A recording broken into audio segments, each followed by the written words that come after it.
Yeah, so I have 5 examples for you, and they're honestly in a very carefully chosen order to try to ease you into this so that when we're done, you just go, nothing, light work, easy peasy. So we're going to do geometrics. This whole lesson will be geometrics for the record. So our first example is going to be 40, 20, 10, dot, dot, dot. And in hindsight, I just don't even really, well, like I said earlier, I think I know what scared me away was the hassle of trying to turn them all back into fractions. And then I read the directions in your assignment today, and Delta Math is going to play really nice. It asks for decimals rounded to 3 places. So it's going to be super calculator user friendly, like mega easy. So if we were to talk in casual English about this sequence, what would you say its behavior is? It divides by 2, exactly. Unfortunately, the problem with geometric sequences is that we're not allowed to use the word division. We have to always consider multiplication. So do you guys know another way to say divided by 2? Mm-mm. And if you can't answer this question, it's okay. I have a bailout method for this. You actually multiply by 1/2 or 0.5. Right, and good job. That was a good tag team effort there, boys. So when you divide by 2, it's actually exactly the same thing as multiplying by 1/2. But if you're sitting there going like, well, how am I supposed to know that? Well, let me show you. And we're going to carry this throughout the entire lesson today. So you're going to want to get this written down and make sure you take this to heart. If you ever want to know what R is, all you have to do, and this came up yesterday. I think it started with a question over here, Mikhail. You can always, never mind. You can always find R if you take any term in the sequence and divide it by the term that came before it. So for example, let's say I took the term 20 and I divided it by 40 because 40 comes right before 20 in the sequence, right? Mm-hmm. So you have a couple of options here, and I'm not going to be bossy about this either way. Option 1, if you are okay with fractions, you can just reduce 20/40ths down, which if you divide them both by 10, that knocks it down to 2/4. And then if you divide those both by 2, you can see now that our R value is 1/2. If you don't like that, if that makes you uncomfortable, then you can literally just type it into your calculator and get an R value that way. So like if fractions really freak you out, we can totally avoid them. It's okay.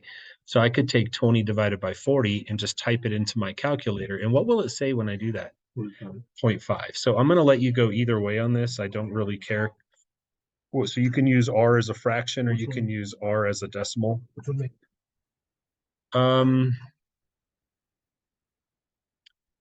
For those of us that don't particularly care for fractions, the decimals will probably help you. As a guy who does what I do, I would always write it as a half, but you can write it as 0.5. That wasn't meant to be a cryptic answer. I don't care which one you pick. I think you'll probably like decimals better. Just a hunch. So we okay on finding R? And again, take any term and divide it by the term that came. And I'm not going to mess with you today. There aren't going to be any decide if it's geometric or not.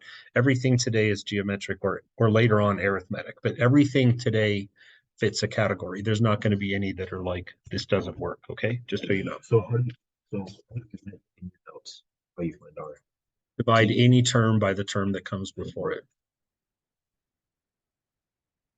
And you see it would have worked the same, right? Like, let me switch to purple arrows. If I had taken the number 10, that's a term in the sequence, and I divided it by the number that comes right before it, 10 divided by 20 is the same division problem, right? It still gives me a 0.5. So that's how you can find R, is take any term and divide it by the term that came before it. Now, just like before, when we write in a geometric sequence, do you guys want me to use fractions or decimals? Sure, then I'll stick with decimals for the duration of the lesson. So for our notes, we're going to say that R equals 0.5. Everybody good? Yeah. So remember what we learned is that, and this was in the notes, the video that I'm sure you all watched from last Tuesday, and we learned that to write an explicit geometric sequence, that was a lot of big words, we have to say that A sub n equals, do you guys remember what we write first?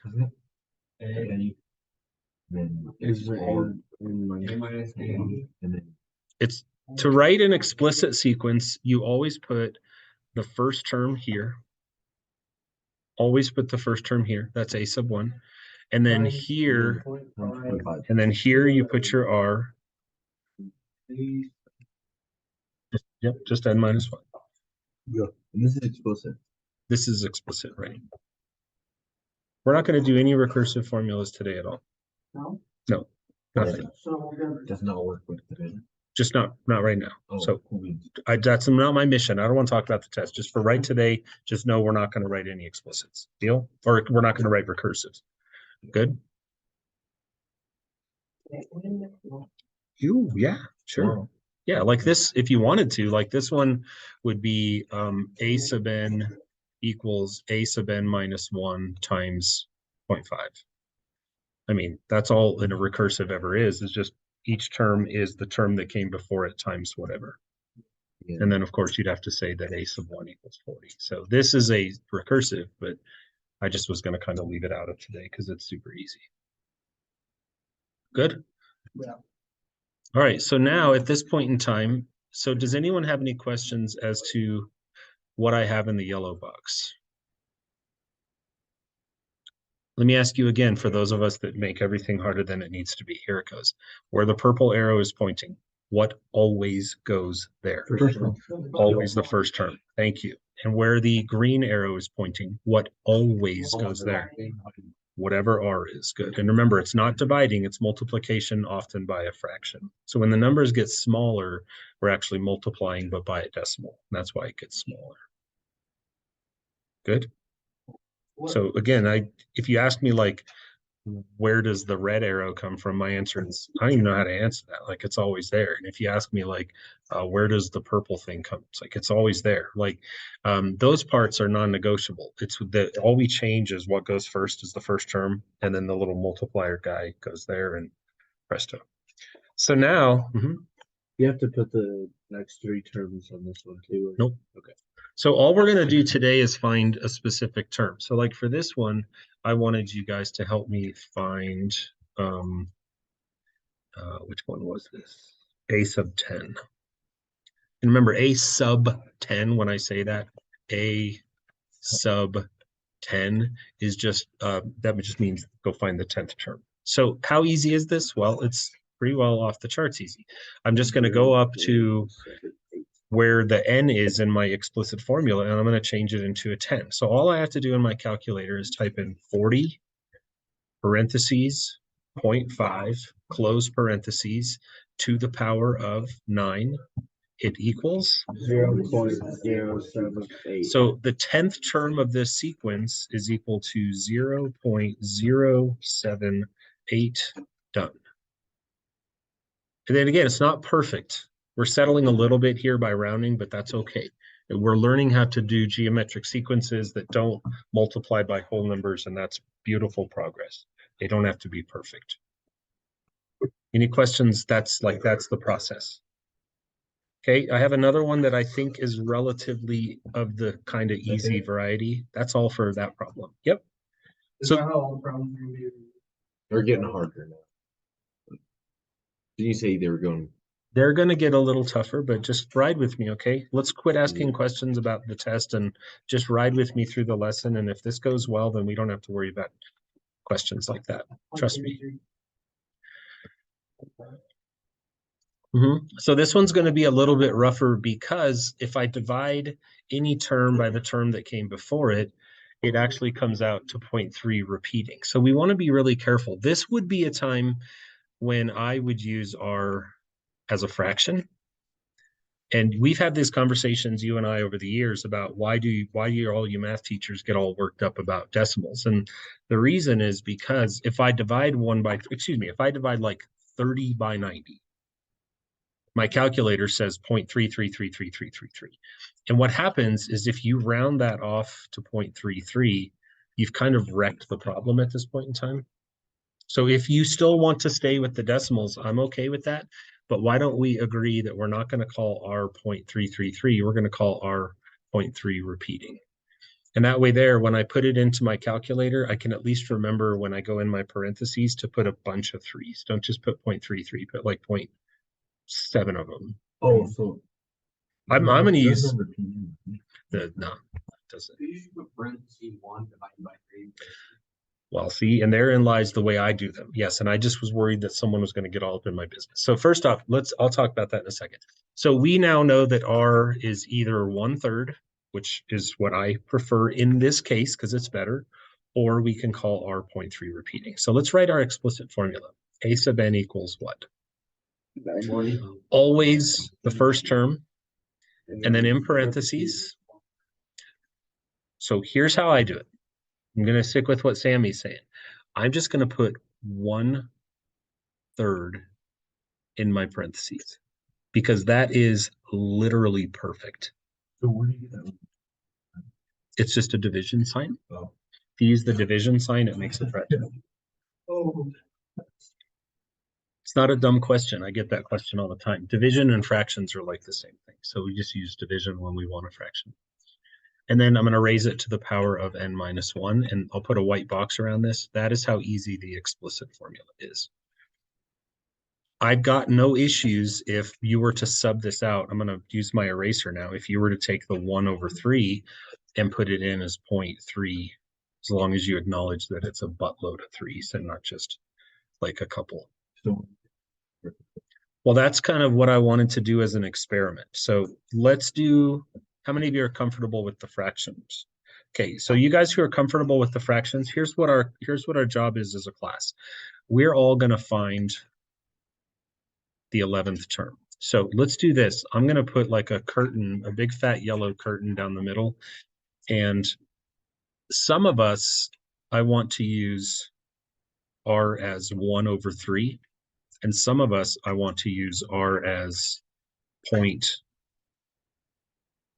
however many threes you think is appropriate. Like, is that enough? I did 1/3. I got 0.002. The 1/3. I got 0.0005.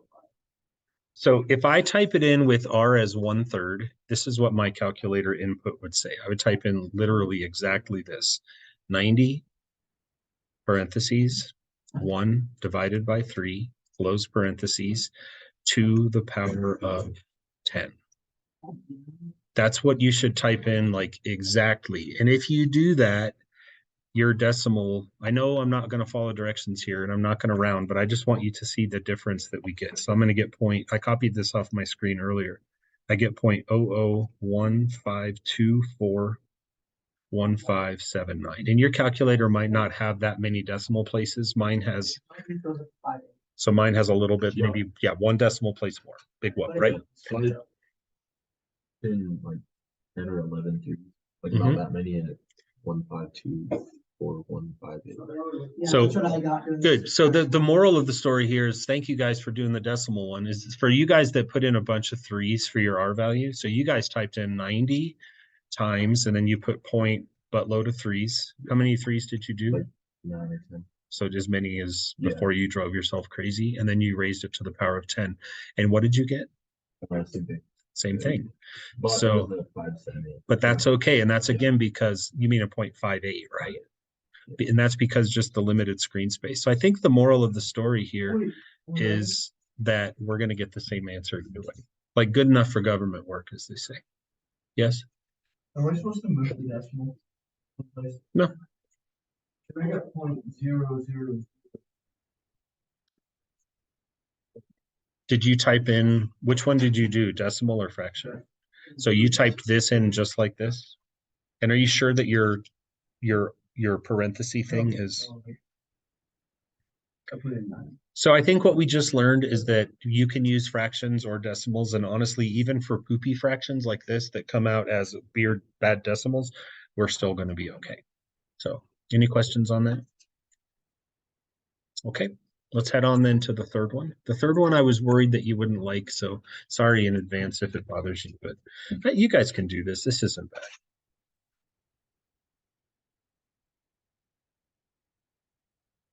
Oh, Don't be scared.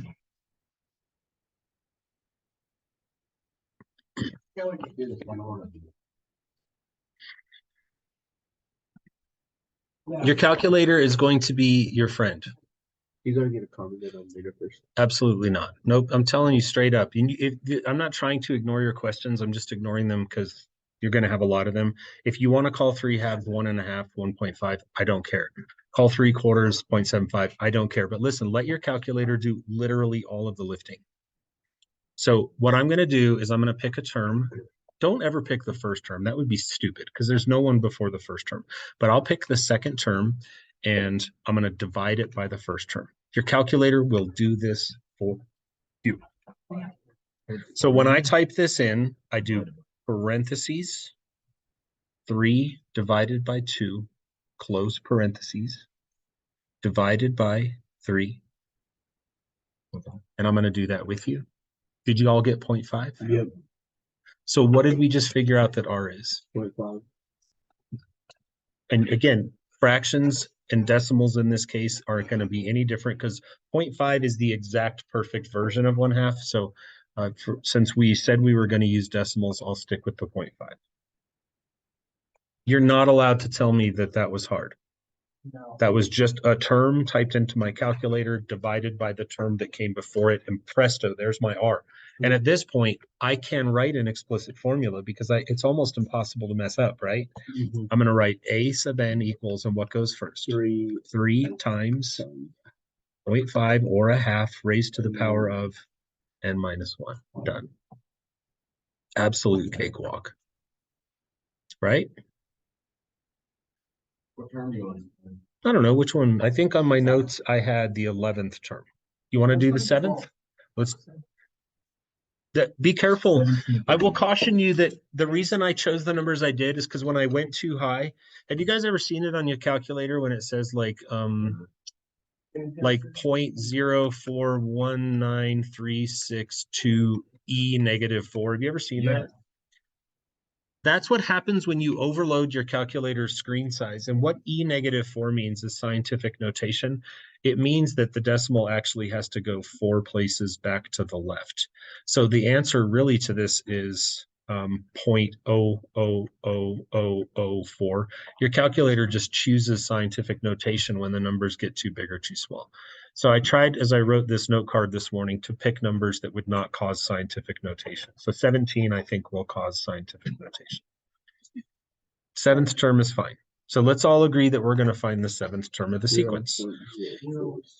So I just type in 3 times 0.5 raised to the power of 6. Remember, if you want the 7th term, 0.02. so 3 times 0.5 to the power of 6. 46875. My calculator screen says this, 0.046875. And if I were doing this as a homework problem, I need to round to 3 places. So remember, the rounding process means if you want 3 places, you draw a wall after the 3rd place, and you look only at the first number after the wall. What will that 8 do to the 6? So 0.047 is what I would type in for this. Good. And then you get 100. Did it okay? No problems. Good. Does it matter for the zero before the decimal? It's something that I always should do. It's something too late in my career I realized I just don't do, but you always should. I just don't. So I'm not going to be a hypocrite and tell you that you have to. But you should. It's a good habit. You have a better habit than me because I don't. It's a good habit. I got 2 more for you. Okay. Now that you understand how easy this is, you're not going to be scared at all. So here we go.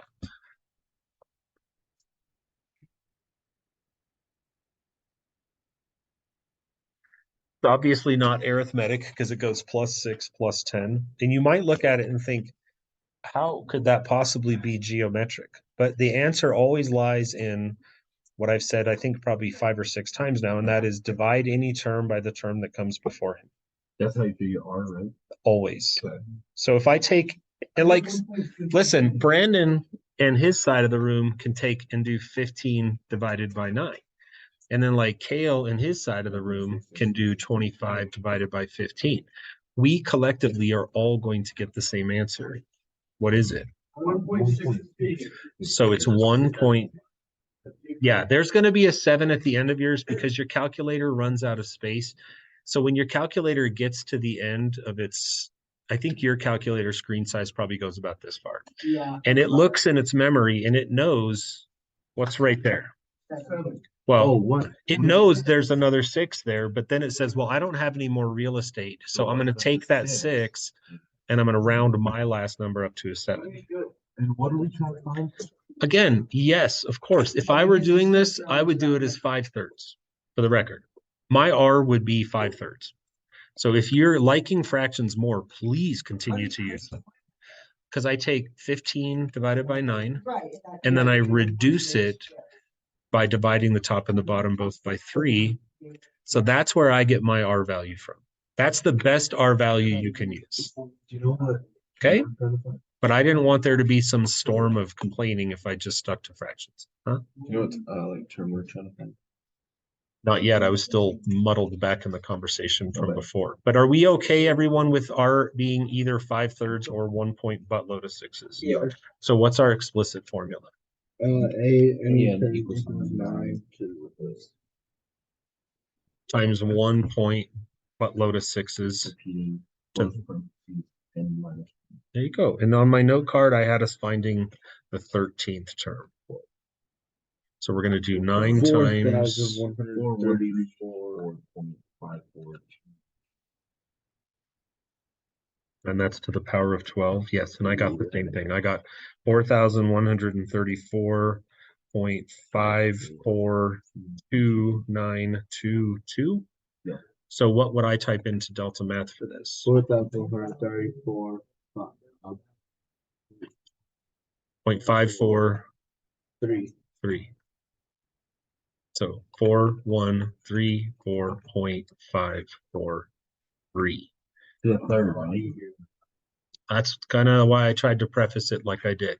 I decided to come into this knowing full well you're going to be just fine. I wasn't going to sneak attack you with something hard. I just thought it would be nice to walk out of here and say, hey, now I can do any geometric sequence, even if it's not a little fluffer puffer. Like you shouldn't be struggling with like 1, 2, 4, 8, 16. That's a fluffer puffer. But now we can do it any of them. Yes, Brandon. You sure? That's all we're, like I said earlier, that's all we're working on.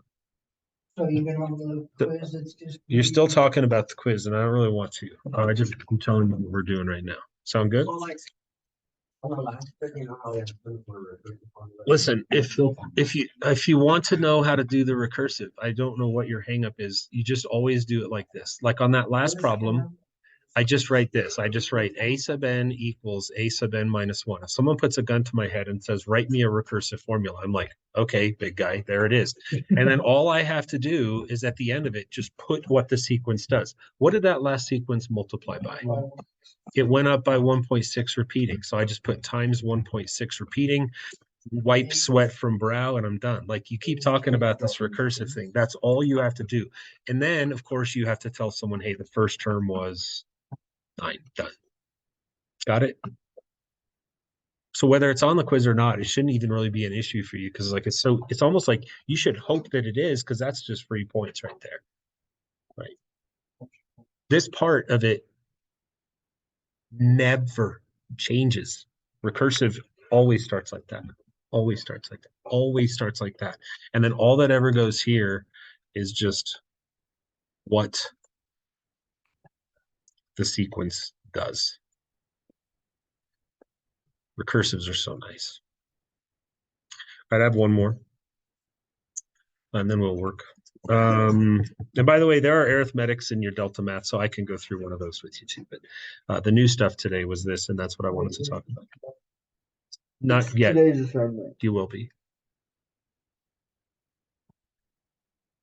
I had said I didn't want to do that anymore because I fear, but I'm going to get up and walk around, make sure there's no phones behind Chromebooks and crap like that. So again, the idea is this side of the room can type in 27 divided by 36.